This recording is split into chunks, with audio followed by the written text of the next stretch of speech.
Today's Morning Coffee Vinyl Side, Chilliwack, Lights from the Valley, 1978.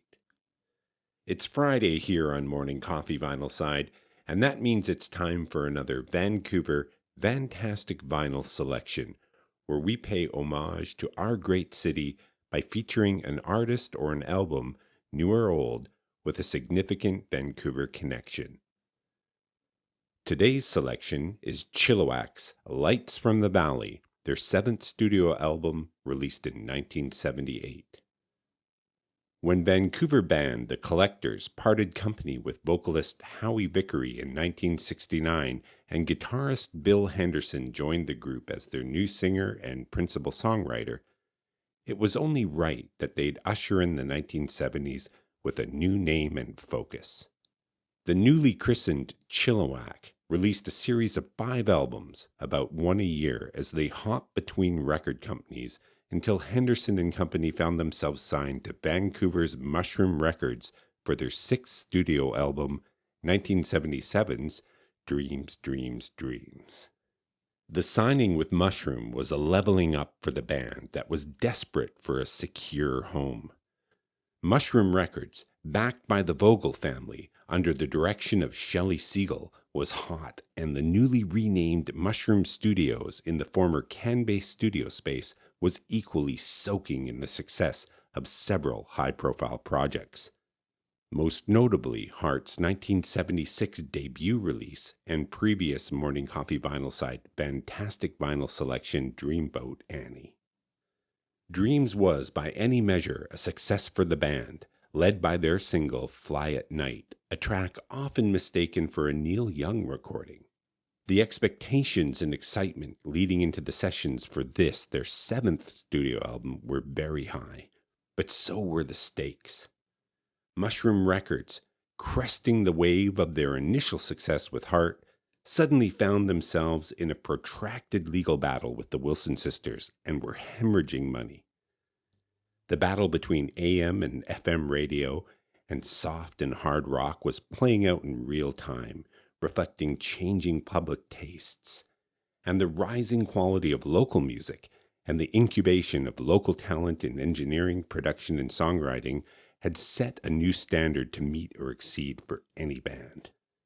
This led to a situation where Mushroom Records rejected 2 full sets of completed album tracks from Chilliwack and forced Henderson, who along with the band had been self-producing, to work with producer Marc Guillotin in the hopes that they could finally bring something acceptable to the table. This third time would prove the charm, perhaps owing to one very specific contribution by Marc: the onboarding of Brian Too Loud McLeod as an additional guitarist and songwriter to work with the band, and the addition of Jamie Bowers on keyboards.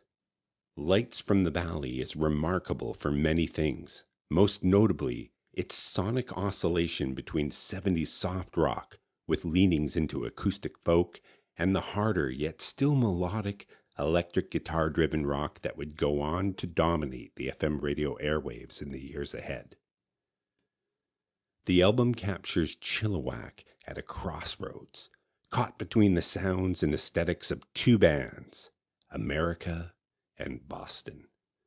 Though there are several strong songs on this album, this tension and crisis of identity is present in all, reflective of a band struggling with the decision of whether or not to continue looking backwards at its influences or to look and move forward with a new vision for itself.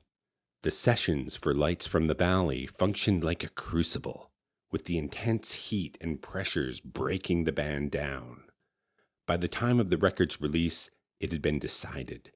Chilliwack would fix its gaze forward, and a new core lineup would emerge that included Henderson, McLeod, and former Prism bassist Ab Bryant, as original members Glenn Miller and Ross Turney departed for good.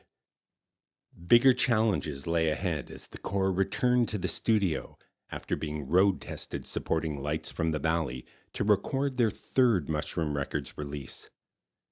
Challenges that included the sudden death of label boss Shelley Siegel and the collapse of Mushroom Records. But far from out, Chilliwack would survive, and their biggest successes would follow as they left the 70s behind and stepped into the 80s.